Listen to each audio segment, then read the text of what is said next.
Oui, mes chers collègues, cette délibération est fort intéressante. J'aimerais qu'on s'attarde sur une jolie phrase.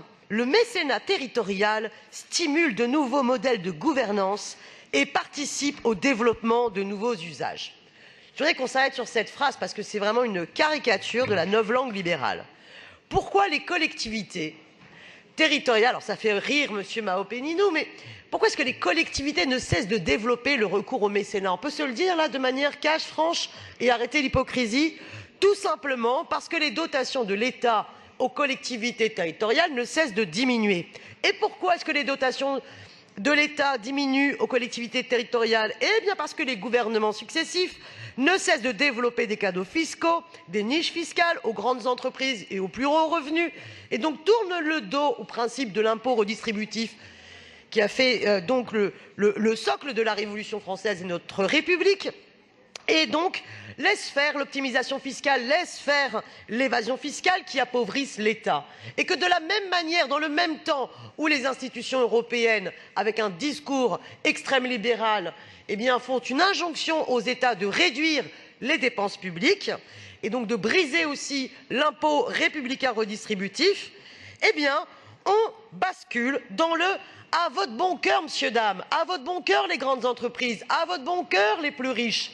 Choisissez par le mécénat territorial dans quoi est-ce que vous voulez donner eh bien, pour financer les politiques publiques. Quelle est donc cette logique-là?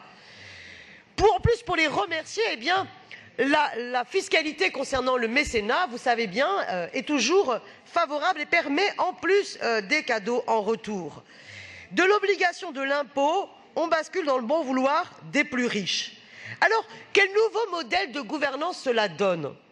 Est-ce que cela donne des nouveaux modèles de gouvernance? Qu'est-ce qu'il y a derrière ce terme, parce que c'est une jolie hypocrisie. Est-ce que notre Assemblée a véritablement la possibilité de délibérer sur la ventilation de ce mécénat? Est-ce que notre démarche de démocratie participative se trouve renforcée par la démarche de ce mécénat? Non, puisque le mécène choisit où il affecte l'argent. Et ce n'est pas notre délibération collective qui véritablement en décide.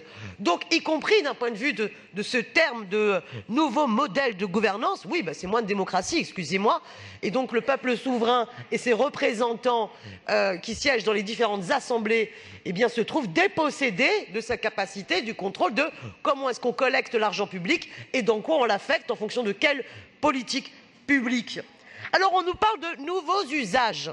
Là aussi, mais je veux dire, vous vous gargarisez. Quelles sont donc les innovations et le nouvel usage? Tarte à la crème, nouveaux usages de l'espace public.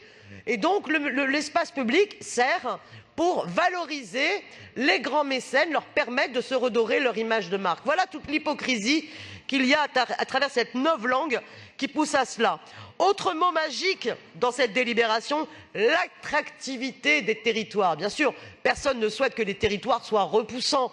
Mais est-ce qu'un jour on va arrêter d'utiliser ce terme totalement hypocrite? L'attractivité des territoires est une façon simplement de masquer la logique de mise en concurrence et de compétition des territoires.